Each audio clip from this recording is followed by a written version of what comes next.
Buenas tardes a todos. Vamos a comenzar con un nuevo tema de farmacología. Hoy vamos a hablar acerca de lo que es la farmacocinética. Básicamente, este tema nos va a hablar acerca de cómo los medicamentos van a pasar a través de los distintos compartimentos y tejidos para poder llegar a su lugar de acción, es decir, a la célula blanco o al lugar donde se necesita la acción farmacológica.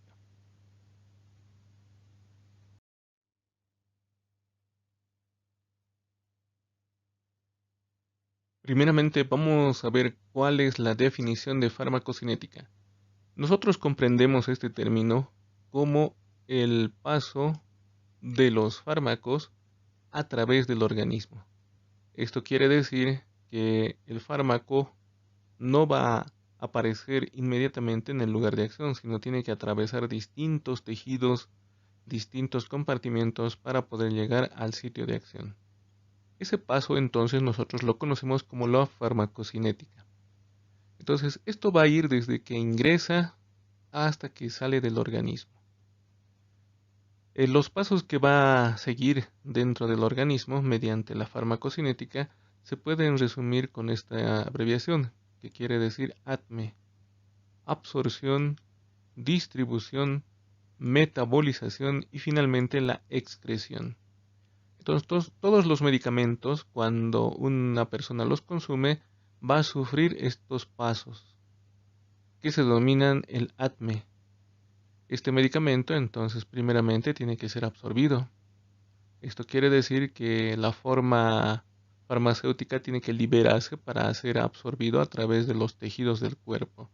Pueden ser las mucosas, pueden ser el torrente circulatorio.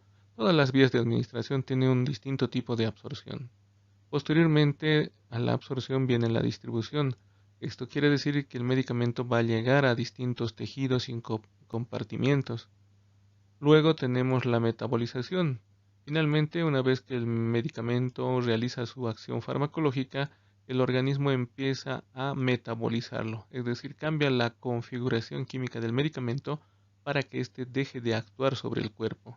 Y finalmente llega la excreción. Esto quiere decir que el medicamento tiene que ser expulsado del cuerpo para evitar más repercusiones o continuar con la acción farmacológica. Este proceso va a estar a cargo de distintos órganos. Por ejemplo, si uno consume su medicamento por vía oral, la absorción puede empezar ya desde lo que es la mucosa gástrica y continuar por el intestino delgado. Posteriormente, la distribución va a ser a través de los líquidos extracelular, intracelular, líquido vascular, y de esta manera va a llegar a distintos compartimientos. Finalmente, lo que es la parte de la acción que va a realizar, por ejemplo, si se trata de un antipirético, va a actuar sobre lo que es la formación de las prostaglandinas, inhibiendo a la ciclooxigenasa. Una vez que ha hecho esta acción, entonces el medicamento poco a poco va a empezar a ser metabolizado, y uno de los órganos que se encarga justamente de la metabolización es el hígado. Una vez que se ha metabolizado y se ha inactivado el fármaco, entonces este va a ser expulsado mediante un proceso que es la excreción, en el cual uno de los principales órganos va a ser el riñón o los riñones, los cuales van a expulsar mediante la orina lo que es el fármaco ya metabolizado. Existen otras vías de eliminación o excreción, pero esta es la más importante. En esta imagen se puede observar básicamente cómo suceden estos pasos del ATME para lo que son los distintos fármacos. Tenemos dentro del cuerpo distintos órganos que van a cumplir una función o un paso importante dentro de lo que es la farmacocinética del medicamento. Tenemos un primer paso que va a ser la absorción, el cual puede realizarse ya sea a través de las mucosas gástrica o gastrointestinal. Tenemos también lo que es la absorción a través de vías parenterales, y estas van a llevar el fármaco a lo que es el torrente circulatorio, van a ingresar a lo que es el plasma, y este se va a encargar de distribuir este medicamento por todo lo que es el organismo y compartimientos que se tienen en el cuerpo. Posteriormente, mediante esta distribución va a llegar hacia el punto o el lugar donde se necesita la acción de un medicamento. Puede ser un medicamento para la hipertensión, entonces va a llegar a las paredes vasculares. Un medicamento para lo que es infección, por ejemplo una infección pulmonar, va a llegar hacia los pulmones para tratarlo. Y Posteriormente, el medicamento va a pasar a lo que es la fase de metabolización, donde el principal órgano involucrado va a ser el hígado. Tenemos también metabolización que ya puede suceder en el torrente sanguíneo por enzimas que existen ahí, o metabolización en el parénquima pulmonar o en otros sitios. Una vez que se ha inactivado el fármaco por la metabolización, entonces queda la excreción. Y la excreción puede ser dada uno por lo que es los riñones. También los pulmones se encargan de excretar principalmente medicamentos volátiles. Tenemos también lo que es el mismo tracto intestinal a través del líquido biliar. Y tenemos también lo que es la piel a través de la sudoración. En el dibujo que está al lado se puede observar cómo los medicamentos van a ingresar por distintas vías o se van a absorber por distintas vías y estos posteriormente van a entrar a un proceso de distribución. En la primera imagen podemos observar cómo se aplica por vía parenteral, en este caso por vía intravenosa, ya sea un suero o directamente un medicamento. Y este va a ir pasando posteriormente por los vasos sanguíneos para llegar a lo que es su distribución. Tenemos también la administración subcutánea, en la cual por la acción de las jeringas y la aguja, el medicamento va a ingresar en el tejido celular subcutáneo y posteriormente de ahí al torrente circulatorio. Luego tenemos la administración por vía intramuscular, en el cual por la misma manera el medicamento va a llegar hacia lo que son los vasos sanguíneos y estos van a llevar el medicamento a la circulación. Posteriormente, los medicamentos pueden llegar mediante esta vía parenteral al corazón y el corazón se va a encargar también de distribuir el medicamento por otros tejidos y otros compartimientos. Tiene también lo que es la vía inhalatoria. En la vía inhalatoria el medicamento va a pasar a las vías respiratorias, a lo que es el pulmón y en el pulmón los capilares pulmonares llevan el medicamento también hacia el corazón. Otra vía de administración va a ser la vía oral. En la vía oral entonces tenemos dos, uno que sería la vía sublingual, en la cual la medicación va también a la circulación. Y la vía oral digestiva, en la cual el medicamento baja a través de lo que es el esófago hasta el estómago. Ahí se inicia un primer nivel de absorción, pero la absorción completa se va a realizar en el intestino delgado, puede ser también en el intestino grueso. Esta vía tiene un defecto que es que la sangre con el medicamento va a llevarlo primeramente al hígado. Y el hígado dijimos que es un órgano de metabolización y de excreción, por tanto, un porcentaje pequeño del medicamento va a ser metabolizado y excretado en una primera instancia sin llegar al punto o al lugar donde se requiere su acción farmacológica. Posteriormente también llega a la circulación. Una parte de la vía gastrointestinal que se salva de este fenómeno de primer paso, es decir, pasar por el hígado, es la última porción del intestino, que sería el recto. La mucosa rectal lleva el medicamento no hacia el hígado, sino directamente hacia la circulación general, para que el corazón lo distribuya mediante su proceso de sístole y diástole. Y este medicamento llega a la circulación hasta el lugar donde se requiere.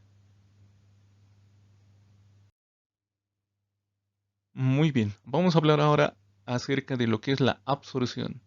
La absorción entonces cuantifica la entrada del fármaco en la circulación sistémica. Entonces es un paso muy importante porque muchos medicamentos ya pueden perder una parte o una cantidad del fármaco por una mala absorción, es decir, por una vía incorrecta de administración o por factores que pueden afectar lo que es la estructura química del fármaco y de esta manera impedir su absorción. Dentro de la absorción nos indica que van a haber otros subprocesos o se van a englobar otros procesos mucho más pequeños, que son, por ejemplo, la liberación. La forma farmacéutica está unida, como ustedes saben, con un principio activo, con un excipiente, es decir, un elemento que mantiene las propiedades del principio activo y también le ayuda a darle volumen, color y también propiedades organolépticas. Entonces el principio activo, el fármaco como tal, debe liberarse de esos excipientes y conservantes para poder ser absorbido y de esta manera llegar al punto donde se requiere su acción. Otro subproceso va a ser la dilución la disolución, esto es decir, que el medicamento tiene que integrarse a lo que son los líquidos que facilitan su absorción, por ejemplo, el líquido gástrico, el líquido intestinal. Y tenemos la absorción como tal, que es el paso del medicamento a través de las barreras, ya sean mucosas o cutáneas, hacia lo que es la circulación. Y finalmente la eliminación, que es el resto de medicamento que no ha logrado ser absorbido, entonces este va a continuar su trayecto, pero ya sin ingresar al organismo. Entonces esta eliminación, o llamada también eliminación presistémica, ocurre cuando el medicamento ya no logra ser absorbido y no logra llegar al torrente sanguíneo, entonces va a ser eliminado posteriormente. Uno de los factores que influye mucho en esta parte es la velocidad del medicamento en su absorción. Entonces, si el medicamento tiene una composición química que dificulta su absorción, esto va a hacer que el efecto tarde en notarse en la persona o en el paciente. En cambio, si la velocidad de absorción es muy rápida, la acción farmacológica se va a ver a los pocos minutos de haber absorbido o a los pocos minutos de haber consumido el medicamento. Algo importante posterior a la absorción y que va a afectar lo que es la distribución es la cantidad de medicamento que llega de forma efectiva a la circulación. A eso se denomina la cinética de absorción o la biodisponibilidad. Entonces, mediante lo que es la biodisponibilidad se va a tener o este indica la cantidad y la forma en que el fármaco que se ha administrado está disponible para su acción. Esto quiere decir que no el 100% del fármaco va a lograr llegar a lo que es la distribución y más aún llegar hacia el sitio donde se requiere su acción. Un porcentaje del medicamento se va perdiendo en estos procesos de absorción, de distribución.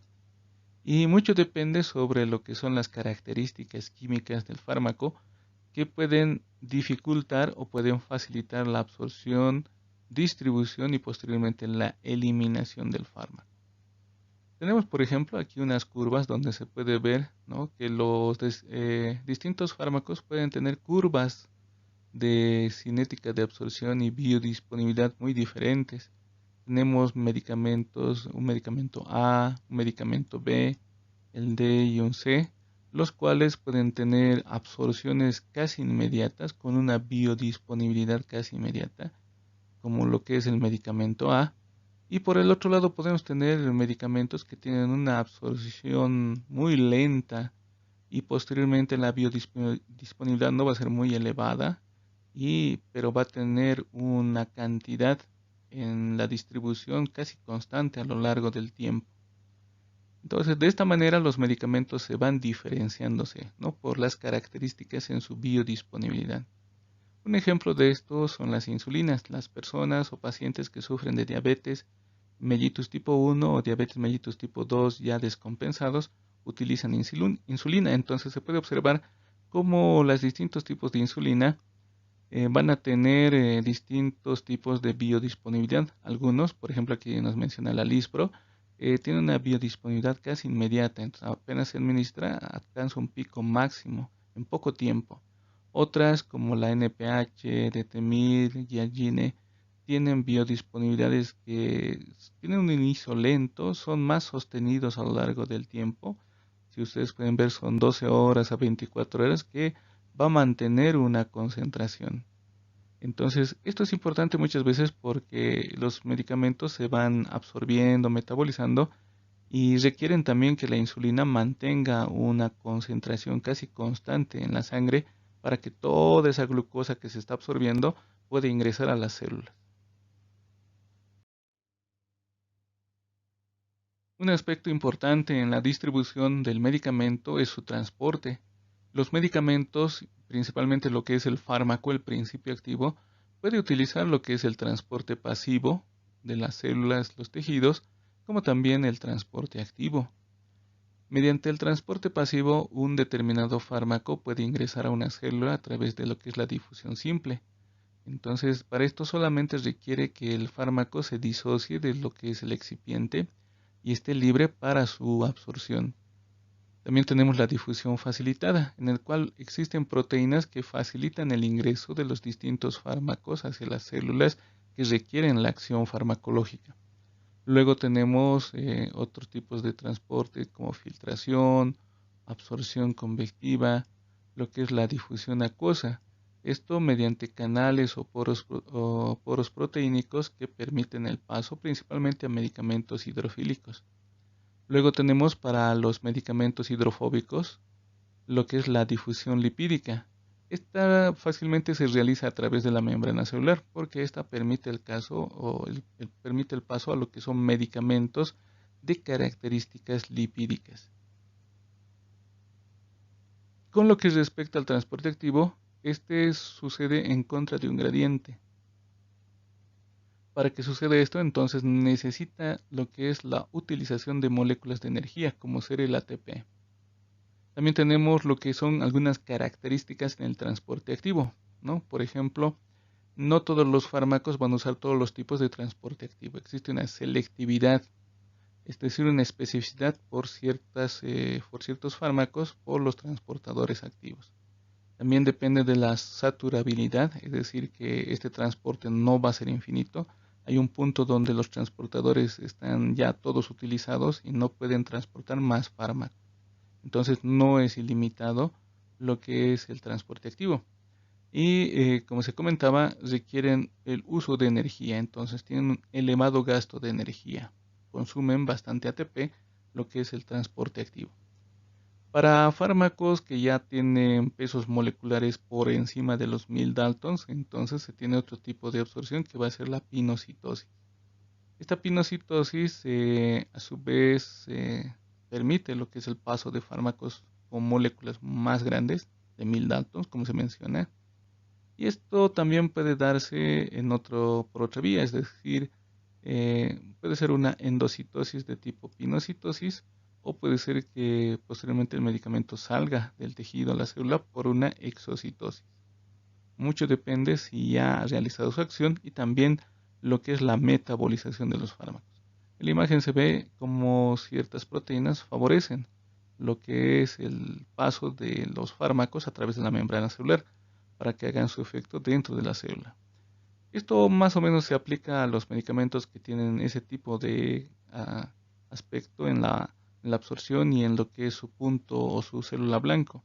Algunos necesitan ingresar a las células para generar su acción.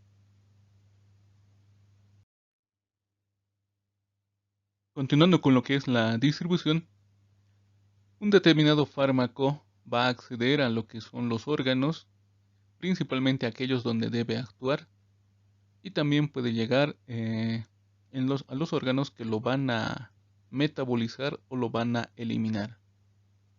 Los fármacos van a aprovechar lo que es su estructura química para poder llegar a ciertas estructuras y también esto va a condicionar la concentración de este fármaco. Por tanto, estos primeros pasos que van a ser la absorción, la distribución y la eliminación van a determinar la cantidad de fármaco disponible para una acción farmacológica. Tenemos por ejemplo esta curva que es la curva de biodisponibilidad, que vamos a ampliar también un poco más adelante, donde tenemos la función de Bateman, en el cual nos habla sobre la concentración, que es igual a la dosis, por lo que es el volumen, la concentración 1 sobre la concentración 2, menos la concentración 1. Y bueno, estas fórmulas lo van utilizando principalmente lo que son los farmacéuticos para calcular las concentraciones que van a alcanzar los distintos fármacos. Nosotros directamente ya utilizamos los esquemas de tratamiento. Tenemos a mano lo que es la terapéutica. Ya no necesitamos hacer este tipo de cálculos para lo que es la administración y la biodisponibilidad, que es más un trabajo para los farmacéuticos. En la imagen del lado podemos observar cómo un determinado fármaco va a ser absorbido y luego de ser absorbido entonces va a llegar a este compartimiento que va a ser el compartimiento sanguíneo donde se encuentra el plasma. Posteriormente, este va a ayudar a distribuirlo por distintos tejidos del cuerpo. Va a llegar de esta manera a lo que son los tejidos activos o al órgano diana donde tiene que hacer efecto. Entonces este fármaco o medicamento llega al lugar donde se requiere y empieza a generar lo que es su acción farmacológica, lo cual va a mostrar posteriormente lo que es los efectos farmacológicos. También mediante lo que es el torrente sanguíneo puede llegar hacia lo que es ciertos tejidos, los cuales se va a fijar. Fijación quiere decir que se van a almacenar en estos tejidos.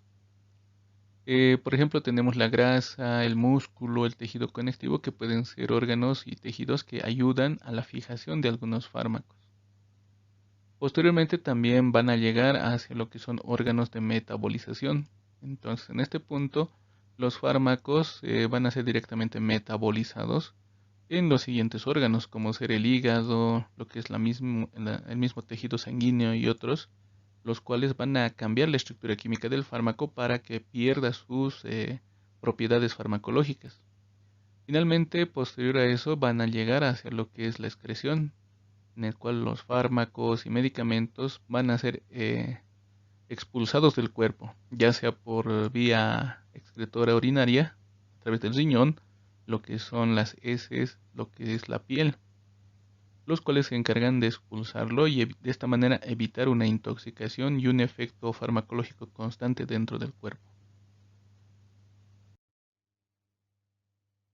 Ahora, ¿qué factores deberíamos tener siempre en cuenta, ya que estos pueden alterar lo que es la absorción de un determinado fármaco y posteriormente va a afectar de forma indirecta lo que es la distribución y metabolización? Uno es la preparación farmacéutica. Como ustedes saben, existen distintas formas farmacéuticas, desde las sólidas, semisólidas, las líquidas, en estado gaseoso. Todas estas preparaciones farmacéuticas tienen una vía de administración específica, ya que por esa vía va a ser mucho más fácil la absorción. Por ejemplo, tenemos los que son de vía parenteral, las que vienen en ampollas, los cuales si se administra por vía oral pueden tener un gran retraso, incluso hasta destrucción de la forma farmacéutica por la aplicación por una vía inadecuada. Entonces existen formas farmacéuticas que en el texto que se mantiene en su envase se puede observar por la vía por la cual se tiene que administrar. Y si no se hace de esa manera, tenemos o corremos el riesgo de intoxicar al paciente o generarle efectos secundarios y que la medicación no surte efecto. Luego tenemos las vías de administración. Entonces, no es lo mismo administrar un medicamento por vía parenteral que por vía enteral. La vía parenteral va a ser siempre mucho más rápida en lo que es la absorción de un determinado fármaco. En cambio, la vía enteral, la vía oral digestiva, va a tener un proceso de absorción mucho más lento, por tanto, el efecto farmacológico va a tardar en manifestarse. También influye mucho lo que es la administración de alimentos durante la medicación. Existen fármacos, por ejemplo, lo que son los macrólidos, que no se lleva muy bien con lo que es la ingesta de alimentos. Por tanto, generalmente, en el caso de la citromicina, por ejemplo, no debe haber consumo de alimentos, porque estos pueden inactivar a este tipo de fármaco. Luego también tiene un valor importante lo que son niños o bebés prematuros, porque su metabolismo y su absorción están disminuidos debido a que estos tejidos que se encargan justamente de la absorción y los procesos de distribución metabolización están madurando. Por tanto, no va a ser como lo que es el proceso de absorción en los adultos. En los bebés prematuros va a tardar mucho más porque muchos de sus órganos están inmaduros y tienen que madurar en el tiempo que sigue. Luego tenemos el embarazo. El embarazo es una etapa muy delicada durante la vida de una mujer en la cual muchos medicamentos no se pueden administrar por riesgo a tener efectos teratogénicos sobre el bebé. Luego también tenemos la presencia de vómitos que pueden disminuir la absorción de un medicamento, especialmente aquellos que se administran por vía oral. También por lo que es medicamentos por vía oral, gastrointestinal, los trastornos gastrointestinales pueden reducir su absorción. También factores que alteren el flujo de sangre, las isquemias, lo que es la disminución del volumen sanguíneo puede afectar el flujo de sangre. Y la presencia de otros fármacos. Muchas veces los pacientes desconfían de un medicamento y toman 2 o 3 medicamentos a la vez. Entonces puede haber una reacción entre las composiciones químicas de estos fármacos, los cuales inactiven directamente al fármaco o dificulte su absorción y posteriormente distribución.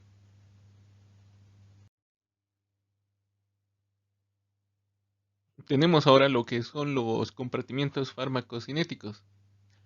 Estos compartimientos son aquellos espacios por donde el fármaco tiene acceso a los órganos sobre los que debe actuar o a los órganos que se van a encargar de eliminar el fármaco.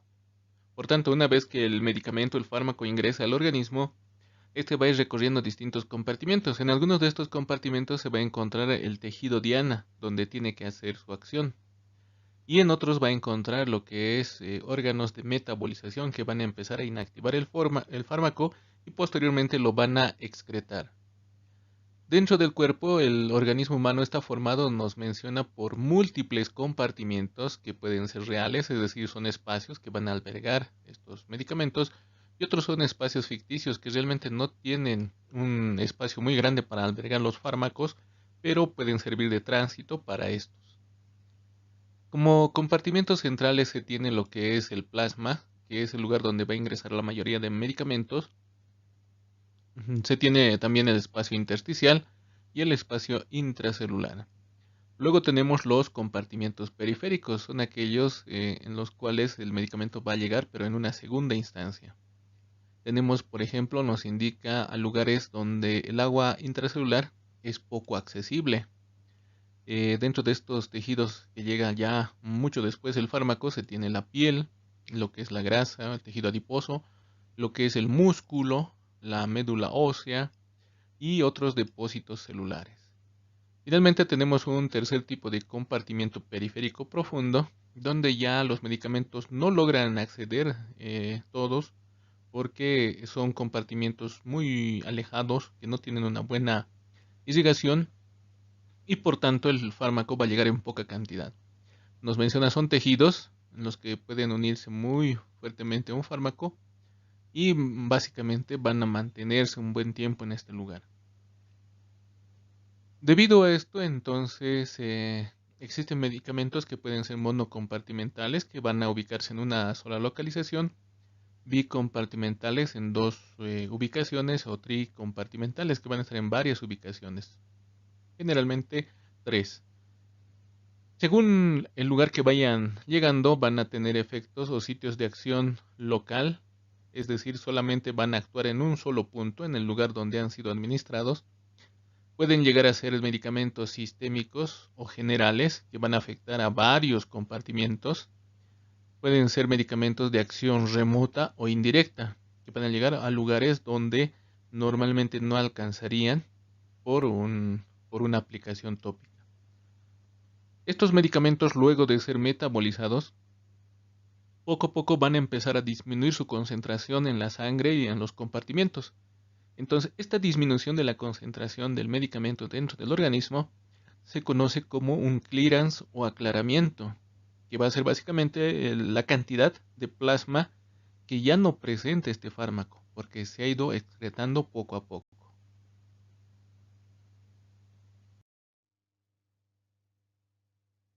Llegado a este punto, podemos ver entonces que la biodisponibilidad es la cantidad de fármaco que llega a la circulación en forma inalterada.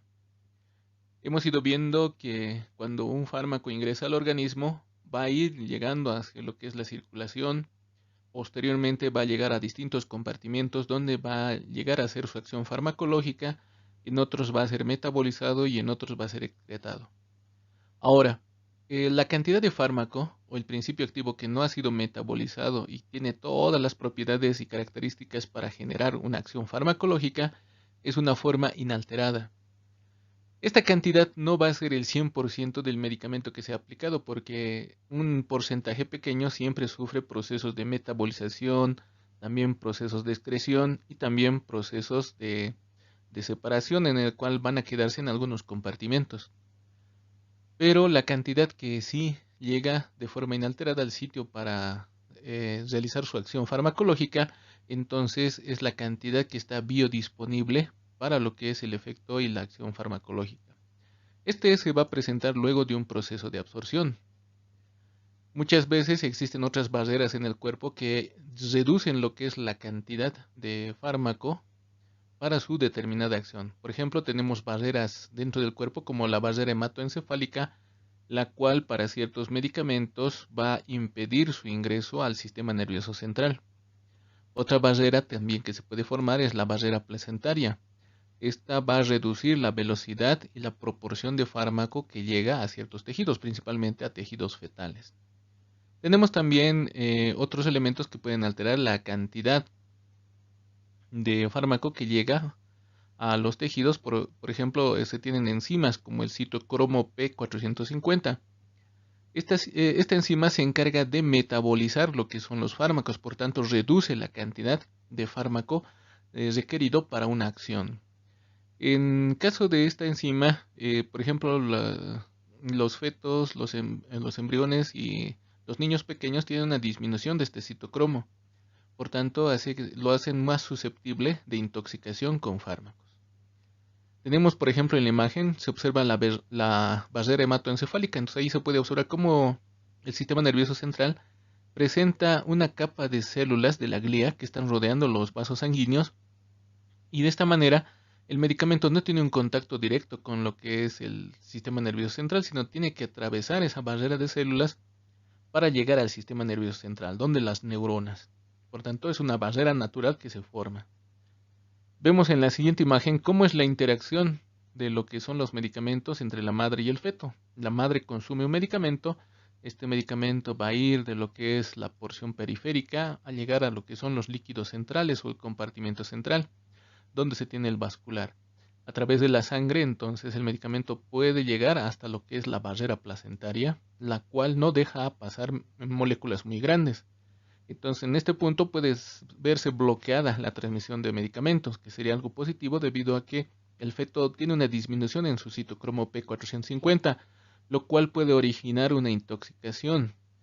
Gran parte de los medicamentos, por su tamaño, lograrían pasar la placenta y llegar a lo que es tejido central y periférico del feto, generando una intoxicación. Y algunos, los que sí están autorizados su uso en lo que son mujeres embarazadas, son bloqueados o el medicamento no logra atravesar la placenta. Por tanto, son medicamentos que se pueden utilizar en las mujeres gestantes, ya que se sabe que no van a llegar a atravesar la placenta y no van a generar intoxicación en el feto. Son unos pocos medicamentos. Debido a eso, entonces, generalmente la medicación en las mujeres embarazadas no se utiliza muchos medicamentos por riesgo en la intoxicación del feto y también generar efectos permanentes como la teratogénesis. En esta imagen se puede observar lo que es la curva de biodisponibilidad. Debajo de la línea verde vemos un área gris que se denomina área bajo la curva, que se abrevia como AUC. Esta nos muestra la cantidad y concentración de fármaco en el compartimento central, el cual debe ir aumentando paulatinamente y posteriormente disminuir para tener lo que es el efecto farmacológico. Vemos que al principio se tiene un pequeño periodo que es el periodo de retraso. Esto se debe a que la concentración del fármaco es muy inferior a la que se requiere para tener un efecto farmacológico. Entonces el fármaco poco a poco va llegando al compartimento central y de ahí se va a empezar a distribuir en los tejidos. Entonces debe llegar a una cantidad mínima que se llama la concentración efectiva mínima para llegar a un efecto buscado. Cuando llega a esa concentración efectiva mínima, entonces se inicia lo que es el efecto farmacológico. Posteriormente, en los minutos y horas siguientes, la concentración de medicamento va a seguir aumentando en el compartimento central. Vamos a llegar a un efecto máximo, es decir, el máximo efecto que puede generar un medicamento. Ejemplo, un analgésico en este punto va a generar la mayor analgesia posible por su concentración. Posteriormente, por los mecanismos de metabolización y excreción, el fármaco va a empezar a disminuir del compartimento central. Entonces vamos a ver que la curva ahora empieza a disminuir. Eso debido a la disminución del fármaco porque está siendo inactivado y está siendo excretado del cuerpo. Vamos a llegar nuevamente a esta concentración efectiva mínima. Una vez que se llegue a ese punto, entonces termina el efecto farmacológico. Desde el inicio del efecto hasta la finalización tenemos la duración de la acción. Entonces, esta duración no es infinita, tiene un lapso de tiempo, puede ser unas 6 horas, 8 horas, dependiendo del fármaco y la cantidad que se ha administrado. Entonces, esa duración de acción hace que el fármaco no esté indefinidamente dentro del organismo, porque esto puede generar un efecto secundario, una intoxicación. Posteriormente, en los minutos y horas siguientes, la cantidad empieza a disminuir poco a poco debido a que el fármaco está siendo metabolizado y excretado. Como podemos ver, esta curva de la biodisponibilidad nos va a dar dos techos, ¿no? Un primero, que es donde se inicia el efecto farmacológico, y tenemos un segundo que se encuentra en la parte superior, que es la concentración efectiva mínima, donde ya aparecen reacciones adversas, y es algo que nosotros no buscamos porque esto va a generar complicaciones de la enfermedad. El objetivo de la medicación es que la curva de biodisponibilidad no llegue a alcanzar lo que es la concentración efectiva mínima para la reacción adversa, porque esto puede ir generando reacciones adversas, efectos secundarios y malestar en el paciente. Por tanto, nos va a generar una enfermedad en vez de ayudarnos a curar la enfermedad inicial. Esto es rango que se encuentra entre la concentración efectiva mínima y la concentración efectiva mínima de reacción adversa se denomina ventana terapéutica. Quiere decir que esa es la concentración del fármaco para poder tratar una enfermedad. Debemos recordar siempre, por tanto, respetar las dosis para no alcanzar las dosis que generen efectos secundarios o reacciones adversas. Entonces ya los fármacos vienen con una concentración ideal para la administración al paciente y también viene con información para que nosotros podamos dosificar el medicamento. Estas curvas de biodisponibilidad lo van realizando lo que son los farmacéuticos, las empresas, todo el personal que se dedica a fabricar el medicamento. Y estos van generalmente haciendo ensayos clínicos en sus etapas preclínicas, clínicas, fases 1, 2, 3 y 4, y van utilizando fórmulas de biodisponibilidad para poder sacar estas curvas. Nosotros como profesionales ya no requerimos hacer esto porque ya nos dan la información, porque es trabajo de los farmacéuticos, de las empresas que manufacturan el medicamento. Nosotros aplicamos directamente la información, que son las dosis que vienen en lo que es el prospecto del medicamento, los vademecums. Entonces, eso es lo que nosotros necesitamos para hacer ya la terapéutica, la dosificación del medicamento. Continuando con lo que es la biodisponibilidad, entonces los farmacéuticos, las empresas y personas que se encargan de poder diseñar los esquemas terapéuticos se basan en lo que es el cálculo de la biodisponibilidad. Se tienen varias fórmulas para el cálculo, ¿no?, de lo que es la concentración de medicamentos, biodisponibilidad, índices terapéuticos. Entonces es un trabajo que lo van realizando lo que son los bioquímicos y las personas que se encargan justamente de probar los medicamentos. En este caso tenemos dos fórmulas que se utilizan justamente por los bioquímicos y farmacéuticos, que va a ser la biodisponibilidad absoluta, que es la fórmula 1, y también se tiene la biodisponibilidad relativa, que va a ser la fórmula 2. En este caso, estas fórmulas buscan ver la fracción y de dosis del principio activo, que van a llegar de forma inalterada y van a activar lo que es el sitio blanco terapéutico, es decir, van a actuar sobre los tejidos, órganos que necesitan la acción del fármaco. Es decir, al tejido sobre el que se va a realizar la actividad farmacológica. En estas fórmulas la letra B significa biodisponibilidad, ABC quiere decir el área bajo la curva, que era la concentración del fármaco que se veía debajo de la curva. Esto en relación a la vía problema que se va a determinar, es decir, por la vía por la cual se va a administrar, entonces se quiere ver la concentración que se va a alcanzar con la administración por esa vía, ¿no?, en relación a la vía intravenosa. La letra D significa la dosis administrada por vía intravenosa y también por la vía problema, es decir, la vía que no se conoce todavía cómo es atravesada por el fármaco. En esta fórmula de biodisponibilidad absoluta, entonces se puede determinar la concentración plasmática del fármaco. Esto se hace comparando, nos menciona, con valores conocidos, es decir, con ya valores del fármaco que se ha ido investigando en otros tejidos por otras vías de administración. Y la fórmula 2 va a aplicar lo que es la biodisponibilidad relativa. Es decir, ya con los valores conocidos se va a llegar a lo que es un valor relativo mediante lo que es el cálculo con la fórmula. Ya con una biodisponibilidad que se ha conocido, entonces se puede adaptar la posología.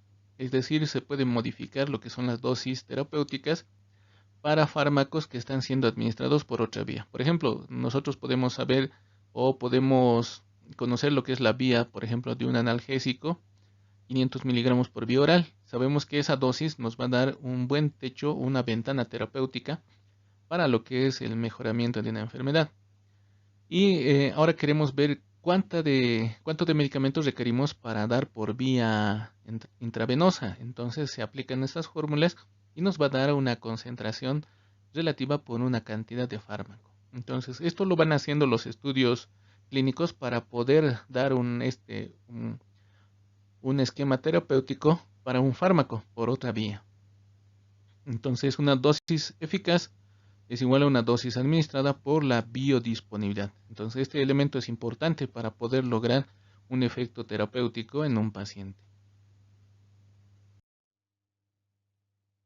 También tenemos lo que es la biodisponibilidad según la forma farmacéutica. Tenemos, por ejemplo, un medicamento que es la digoxina. Tiene distintas presentaciones. Podemos encontrarlas en cápsulas, en elixires, comprimidos y ampollas. Cada una de estas presentaciones va a tener una fracción diferente, es decir, una cantidad de fármaco que va a llegar en diferentes concentraciones a los compartimentos centrales. Las cápsulas de un 100% de concentración tienen una fracción de 1. Los elixires pueden tener una concentración de 77% y su fracción va a ser de 0,77. Los comprimidos también llegan a un 70% y su fracción sería de 0,70. Las ampollas también tienen una fracción por 100% y eso equivale a una fracción de 1. ¿Qué quiere decir? Que las concentraciones que van a llegar casi en una cantidad del 100% son las cápsulas y las ampollas.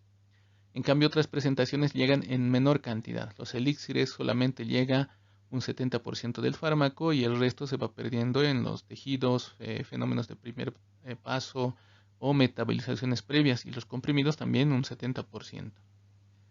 Y en este caso nos indica la dosis nueva de la forma farmacéutica va a ser igual a la cantidad absorbida con la actual forma farmacéutica dividido entre la fracción de la nueva forma farmacéutica. Entonces esto nos va a dar como información si esa forma farmacéutica va a lograr que el medicamento llegue a compartimentos centrales en una concentración adecuada para un efecto farmacológico. Si este baja demasiado, entonces esa vía de administración no va a poder utilizarse porque no nos asegura que la cantidad de fármaco que llegue sea la adecuada. Entonces estos estudios se van realizando en los ensayos clínicos para justamente determinar cuáles son las dosis y las vías y las presentaciones de los medicamentos más óptimas para su administración. Finalizando estos estudios en ensayos clínicos, entonces ya la empresa solamente va a producir aquellas formas farmacéuticas y las concentraciones y las vías más adecuadas para su administración. Es por eso que no podemos encontrar, por ejemplo, penicilina benzatínica por vía oral, porque luego de hacer todos estos estudios y haciendo estos cálculos, se ha visto que las penicilinas naturales benzatínica procaínicas son malas para la administración por vía oral. No logran llegar a concentraciones mínimas terapéuticas, entonces su presentación va a ser por parenteral, por vía parenteral, siendo intramuscular la más utilizada. Y de la misma manera hay distintos fármacos que vamos a encontrar solamente con una presentación y una vía de administración, debido a que las otras vías no logran llegar a una buena concentración en el compartimento central, por tanto no son útiles. Esto hace que nosotros revisemos cuando compramos un medicamento cuál es su vía de administración, porque si lo aplicamos por una vía inadecuada no vamos a lograr un efecto farmacológico y este medicamento va a fallar en su acción. Esto quiere decir que no vamos a ayudar al paciente y no vamos a poder aliviar la enfermedad o el malestar del paciente. Otra información importante dentro de lo que es la farmacodinamia o el estudio de la farmacodinamia de los fármacos es ver la interacción medicamentosa o la interacción farmacológica. Dos o más medicamentos cuando se encuentran van a tener distintas interacciones que van a ir a distintos niveles y estas interacciones pueden ser positivas o pueden ser negativas. Positivas que pueden incrementar lo que es el efecto farmacológico o negativas si entre ambos se inactivan y no vamos a tener un efecto farmacológico adecuado.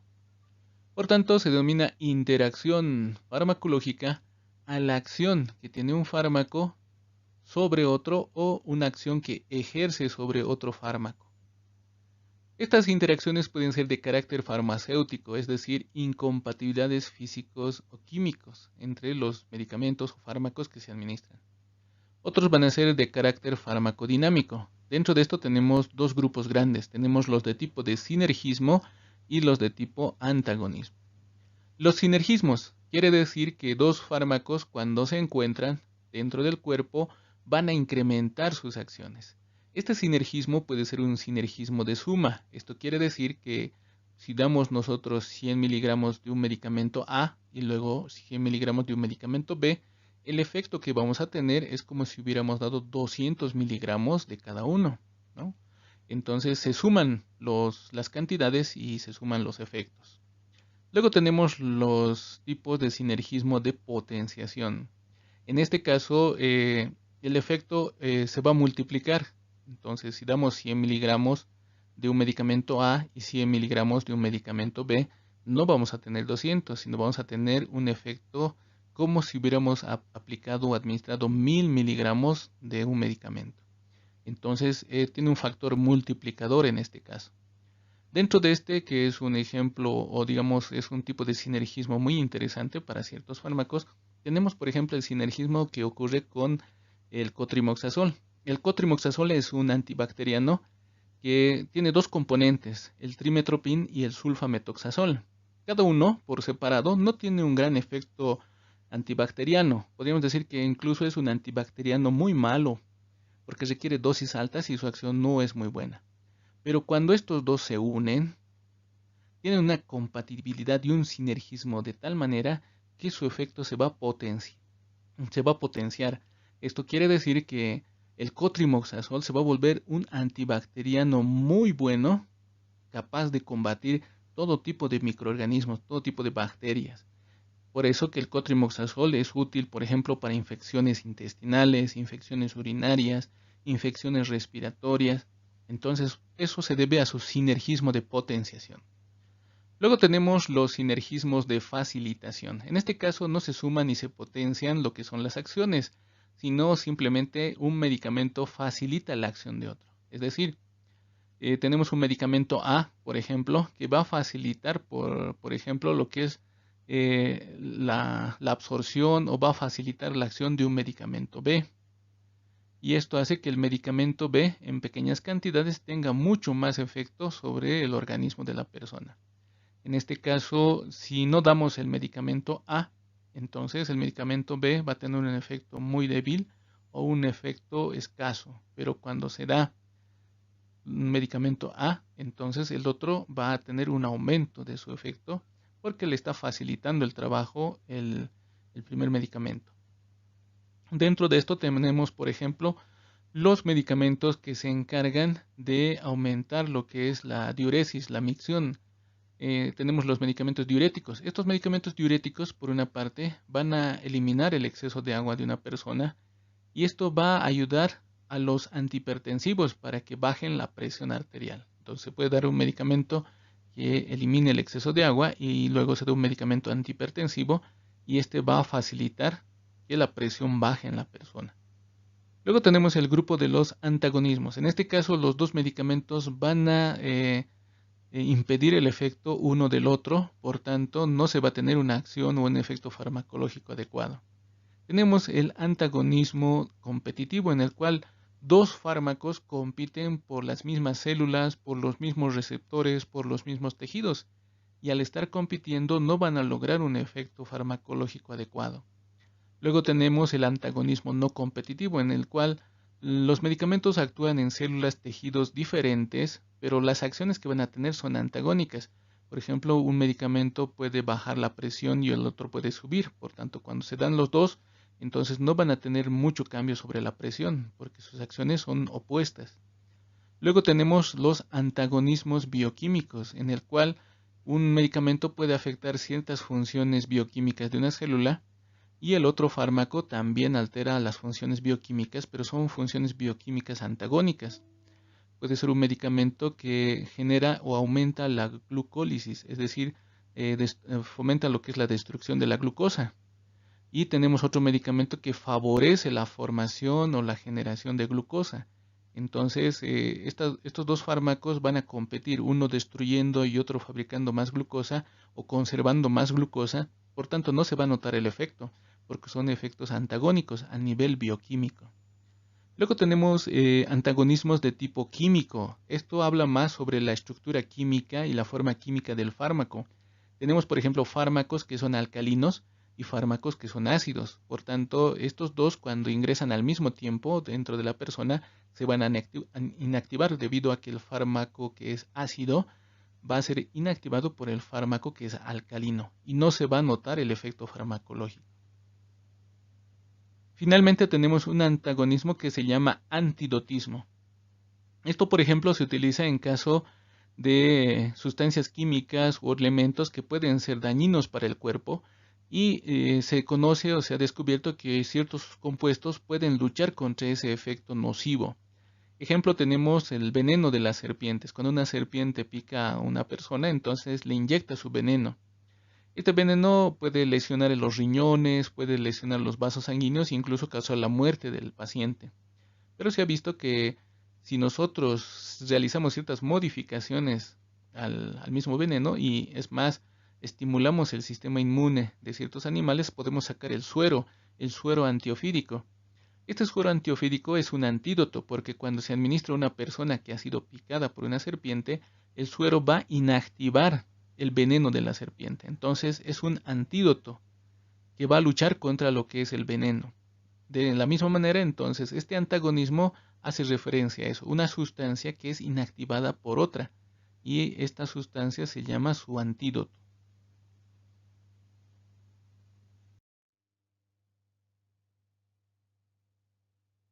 Veamos ahora lo que son los factores que modifican la respuesta farmacológica. Esto es decir, ciertos aspectos que pueden alterar la farmacodinámica normal de un medicamento. Dentro de esto tenemos uno, la dosis, ¿no? Si hay una dosis muy mínima o muy pequeña, esto también va a hacer que el efecto sea pequeño o no exista primeramente. O dosis muy altas pueden exacerbar el efecto y llegar a la intoxicación y efectos secundarios. Luego también problemas en la absorción. Puede haber personas que tengan lesiones a nivel del tracto gastrointestinal, lo cual va a ocasionar una mala absorción, por ejemplo. Problemas en la eliminación, es decir, órganos de eliminación que están enfermos o que no funcionan adecuadamente, ¿no? Personas que tienen hepatitis, que tienen insuficiencia renal, entonces no pueden eliminar los fármacos de manera adecuada. También el momento del día, entonces existe mayor acción a nivel del metabolismo de los órganos durante el día y en la noche hay reposo, por tanto una medicación durante la noche no va a tener una buena absorción, una buena biodisponibilidad, porque los tejidos están en reposo, entonces eso reduce su actividad. Tenemos también la vía de administración. Las vías parenterales van a ser mucho más rápidas que las vías enterales. Principalmente la vía intravenosa es mucho más rápida que la vía oral, debido a que en la vía oral tiene que atravesar el tracto gastrointestinal, tiene que hacer fenómeno de primer paso y recién llegar a lo que es el compartimiento central. También tenemos las variaciones biológicas. Estas variaciones pueden presentarse en las personas y son propias de cada uno, y esto puede también afectar lo que es la respuesta a lo que es un determinado fármaco. Tenemos dentro de esto lo que es la tolerancia. En este fenómeno existe una resistencia exagerada del organismo a un fármaco. Esto se puede lograr, por ejemplo, cuando un paciente está constantemente administrándose un medicamento. Entonces el organismo poco a poco va aumentando sus enzimas para metabolizar mucho más rápidamente ese fármaco. y la persona necesita cada vez dosis más elevadas de un fármaco para que tenga un efecto. Entonces es un proceso de adaptación básicamente del organismo a un fármaco. Entonces no se debe dar el mismo fármaco por tiempos muy prolongados porque generamos este fenómeno de tolerancia. Luego tenemos la pseudotolerancia o falsa tolerancia, y esta no se debe tanto por un proceso de adaptación del cuerpo al fármaco, sino es por una absorción defectuosa del fármaco. Puede deberse a problemas en la mucosa gastrointestinal, problemas circulatorios que impiden una buena absorción. Luego tenemos la tolerancia cruzada. Esto se puede encontrar cuando dos fármacos comparten estructuras químicas muy parecidas. Por tanto, cuando un fármaco ya es tolerado por el organismo, cuando ya rápidamente es metabolizado, un fármaco que se administre nuevo, que tenga una estructura química muy parecida a la anterior, también va a generar tolerancia, porque químicamente son muy parecidos. Luego tenemos la tolerancia adquirida, que es el que se encuentra frecuentemente y se debe a un uso continuo del mismo fármaco. Tenemos también la taquifilaxia. Esto nos menciona que en ciertos casos puede haber paulatinamente una disminución de efectos o de forma paulatina deja de tener efectos un fármaco. Luego tenemos la intolerancia, es cuando una persona consume un medicamento, un fármaco, y va a tener una respuesta exagerada, ¿no? Por ejemplo, puede aparecer prurito, máculas, pápulas, lo cual es una respuesta exagerada a un determinado fármaco. Luego tenemos las variaciones de idiosincrasia, en el cual una persona puede tomar un analgésico y de repente va a tener dolor abdominal, dolor de cabeza, mareos. Entonces es una respuesta anormal de forma cualitativa y eso se debe a características propias del paciente. Por eso se denomina una variación idiosincrásica. Entrando ya a lo que es la etapa del metabolismo y la biotransformación, los fármacos son transformados de forma parcial o totalmente en otras sustancias. Esto se debe a enzimas que existen en el hígado, también que existen en los riñones, en los pulmones, intestinos, en las glándulas suprarrenales e incluso en la luz intestinal. En este caso, más que enzimas, van a ser bacterias. Una pequeña cantidad, una minoría de fármacos son excretados sin modificación alguna, es decir, no son atacados por enzimas. Pero la gran mayoría van a ser metabolizados, es decir, van a interactuar con enzimas del cuerpo y van a cambiar la estructura química, inactivándolos en la mayoría de los casos. Por tanto, tenemos, por ejemplo, el principal órgano va a ser el hígado, es el principal órgano de metabolización. Hace la conjugación de un fármaco para inactivarlo y de ahí se puede expulsar por la bilis o por lo que es la orina. Es un órgano importante en este paso y las enfermedades de hígado reducen el proceso de metabolización de los fármacos.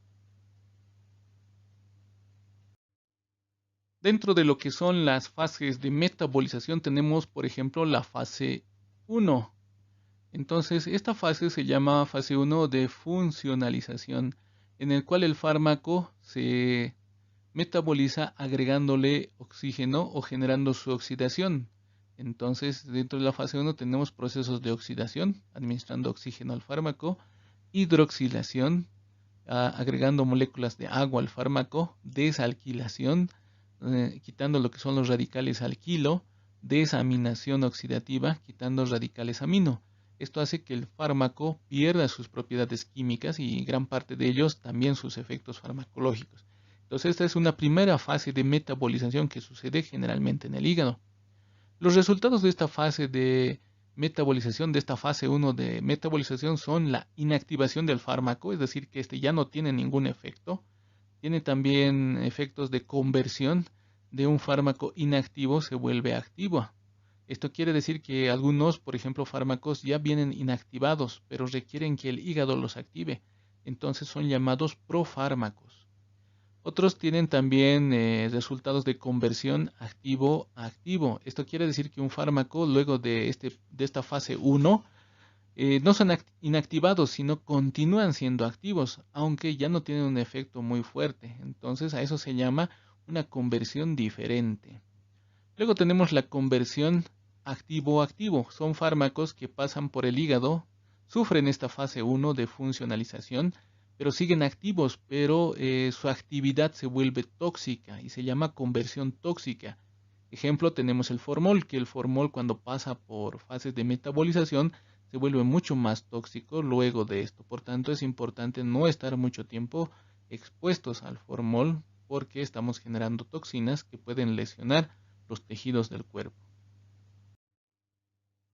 Continuando con lo que son las fases de metabolización, tenemos la fase 2, llamada la fase de conjugación. En este punto, el fármaco también va a sufrir un proceso de acoplamiento a otra sustancia química para inactivarlo. Por ejemplo, tenemos el acoplamiento con ácido glucurónico. A eso se llama glucuronoconjugación. Sucede en el hígado y con esto muchos fármacos son inactivados. Luego se tiene lo que es el acoplamiento ácido acético, llamada la acetilación. Sucede en el hígado, en el intestino. Y estos procesos pueden ser rápidos y lentos también para inactivar los fármacos. Luego tenemos el acoplamiento ácido sulfúrico, llamada la sulfoconjugación, que también puede activar a ciertos fármacos o profármacos y en la mayoría van a ser inactivados por este proceso de conjugación. Luego tenemos lo que es el acoplamiento a radicales metilo, llamado metilación. Esto sucede en el hígado, las glándulas suprarrenales, en el cerebro y en varios tejidos, por lo cual también muchos fármacos son inactivados por este proceso de metilación. Realizando un recuento de factores que modifican el metabolismo de los fármacos, tenemos factores temporales como ser la edad. Los extremos de la vida siempre van a ser edades en las cuales el metabolismo se encuentra comprometido. Por ejemplo, nos da un dato, a las 8 semanas los fetos tienen una deficiencia del citocromo P450, por tanto son susceptibles a intoxicación con fármacos. Y también con la edad avanzada, por encima de los 70, 80 años, también existe una deficiencia de enzimas como el citocromo P450, lo cual también hace que la medicación en adultos mayores o ancianos con edades muy avanzadas puedan generar intoxicaciones si no se hace una dosificación adecuada. Luego tenemos otros factores, por ejemplo, genéticos, que hace referencia al sexo del paciente, la cantidad de enzimas que tiene, la cantidad de tejido adiposo y las hormonas que presenta, las cuales también pueden tener efectos en el metabolismo de los fármacos. Otros factores como ser factores fisiológicos, como el embarazo, también es importante para el metabolismo. En el embarazo los órganos de metabolización están ocupados generando metabolización de algunos productos que se van formando por el metabolismo del feto. Entonces, si se le administra un fármaco, este fármaco no va a ser metabolizado rápidamente porque estos órganos están ocupados. Luego tenemos factores ambientales, que pueden ser contaminantes ambientales que pueden alterar el metabolismo también de estos fármacos. Factores dietéticos, como por ejemplo el repollo, col, nabos, rábanos, que pueden también alterar las concentraciones del citocromo P450. Enfermedades o llamados también estados patológicos, como ser la insuficiencia hepática, la cual hace que el hígado no trabaje adecuadamente, el hígado ya no está realizando esa función de metabolización y esto puede generar intoxicaciones o efectos adversos por la acumulación de un fármaco. Y finalmente tenemos factores que son interacciones con otros fármacos, que pueden ser en este caso interacciones positivas, donde puede haber efectos de suma, potenciación o facilitación, que pueden también generar efectos adversos en el paciente. Una de las últimas etapas dentro de lo que es la farmacodinamia va a ser la excreción. La excreción no es nada más que la salida de los fármacos desde la circulación hacia el exterior del cuerpo. Y esta excreción se puede dar gracias a la orina, lo que es la saliva, el líquido biliar, la sudoración, inclusive la leche materna. Los fármacos que son volátiles, entonces van a aprovechar la vía pulmonar para su excreción. Este proceso de excreción al final va a generar una disminución de la concentración del fármaco en los compartimentos centrales y ese proceso va a ser llamado también aclaramiento. Este aclaramiento en lenguas anglosajonas también es conocida como el clearance. Entonces estos términos son términos sinónimos, solamente que el último es un término que proviene de vocablos ingleses, pero significa aclaramiento. Entonces el clearance es la capacidad que tienen los órganos, compartimientos de eliminar un determinado fármaco. Y esto hace que el fármaco no esté de forma indefinida en el cuerpo. Va a tener un proceso de absorción, como hemos visto en un principio, de distribución en todo lo que son tejidos, compartimientos y finalmente metabolización y excreción con el cual el fármaco desaparece del cuerpo. En la imagen podemos ver, ¿no? Tenemos lo que es la vía digestiva por donde van a salir a través de los excrementos ciertos fármacos que son inactivados y van a ser expulsados por el líquido biliar y del líquido biliar van a pasar al tracto gastrointestinal y de ahí son excretados a lo que es el ambiente externo. Luego tenemos el pulmón para lo que son medicamentos volátiles, también es una vía de excreción. También lo que es la saliva, lágrimas, la leche materna también son vías de excreción de fármacos. También la piel por la sudoración va a excretar fármacos. Y uno de los más importantes va a ser los riñones, que excreta fármacos a través de lo que es la orina. Dentro de lo que es la excreción de fármacos, existe ciertas particularidades en algunos fármacos. Estos fármacos son excretados por el líquido biliar, pero nuevamente son absorbidos y posteriormente nuevamente son excretados por el líquido biliar. Entonces, ese tipo de ciclo que se forma de excreción, absorción se llama ciclo.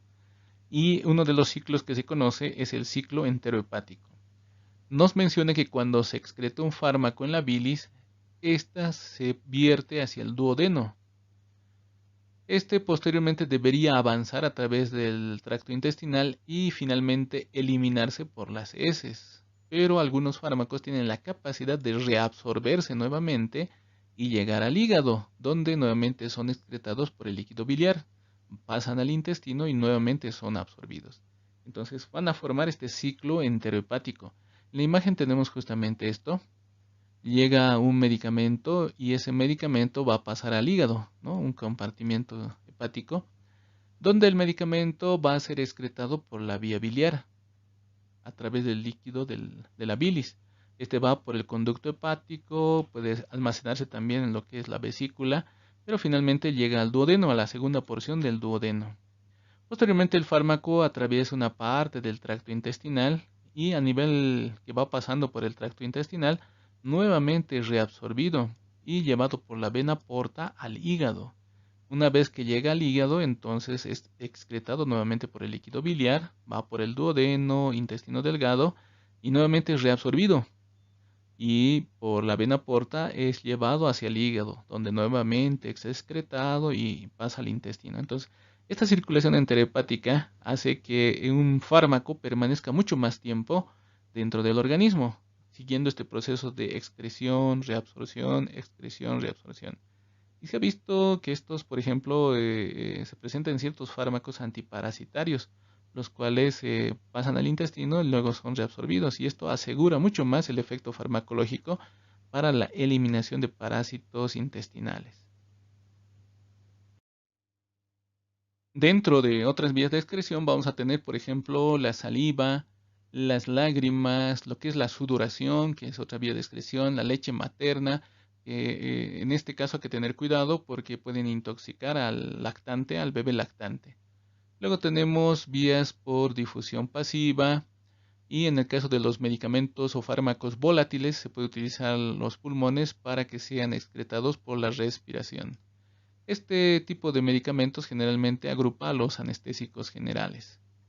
Factores que pueden alterar la eliminación se conocen como factores o características individuales, como ser la dotación genética, que puede alterar la excreción de ciertos fármacos, el género, el sexo, lo que es la edad de la persona, la dieta de la persona, lo que es el ejercicio, si existe o no existe ingesta de alcohol, que puede alterar también la excreción, hábitos como lo que es el fumar y también estados fisiológicos como el embarazo pueden alterar la excreción. Otros factores son conocidos como ambientales y dentro de esto estaría el ritmo circadiano de la persona, que es el ritmo de vigilia-sueño que presentan todos, la exposición a ciertos productos ambientales que puede reducir la excreción también de los fármacos, Luego tenemos factores patológicos, es decir, enfermedades. Entonces, en enfermedades como la obesidad, enfermedades de los riñones, enfermedades del hígado, del corazón, enfermedades de glándula tiroidea, pueden generar una disminución en la excreción de los fármacos. También si el fármaco se une a proteínas, entonces reduce su excreción. Y también cuando existen restricciones en lo que es la alimentación de la persona, también puede alterar lo que es la excreción de los fármacos. También tenemos factores de interacción, que pueden ser inducciones enzimáticas, que pueden alterar la excreción del fármaco, o inhibiciones enzimáticas, que también reducen o alteran la excreción de un fármaco. Finalmente, en este cuadro se puede observar cuáles son aquellas características de los infantes que pueden alterar lo que es la biodisponibilidad y más que todo la farmacodinamia de los fármacos. En el primer paso, que es la absorción, los niños pequeños pueden tener, por ejemplo, absorciones orales más erráticas. Quiere decir que no se sabe exactamente si una cantidad de fármaco logra ingresar de manera adecuada o quedan simplemente en tracto intestinal y posteriormente son eliminados. Entonces, una absorción oral más errática en los infantes en relación a los adultos. Entonces, normalmente nos dice que la absorción oral va a ser mucho más baja. Luego, con lo que es la vía percutánea, existe una mayor absorción con respecto a los adultos. Y también, por ejemplo, por la vía rectal también existe una mayor absorción de fármacos con respecto a los adultos. Con lo que respecta a lo que es la distribución, entonces los fármacos van a tener una mayor distribución en los cuerpos de los infantes porque estos tienen mayor concentración y contenido de agua, y esto facilita la distribución de los fármacos.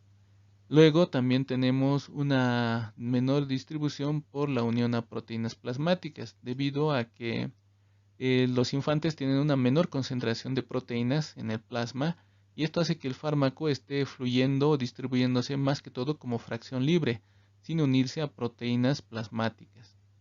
Luego tenemos lo que es el metabolismo del fármaco. En los infantes o los niños pequeños existe una disminución del metabolismo hepático por falta de maduración, y esto hace que tengan una menor cantidad de enzimas para metabolizar los fármacos.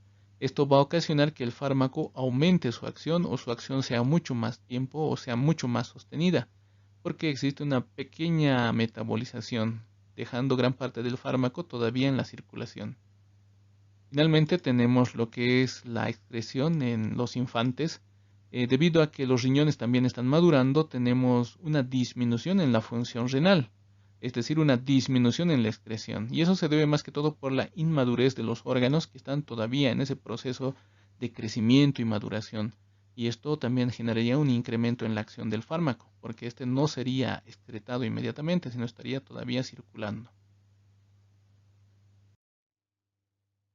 Con esto hemos concluido esta revisión de la farmacodinamia de los medicamentos. Como pueden ver, los medicamentos tienen y sufren varios pasos a su ingreso en el cuerpo, y muchos de estos están destinados a que el fármaco llegue a las células, tejidos y órganos que necesitan la acción.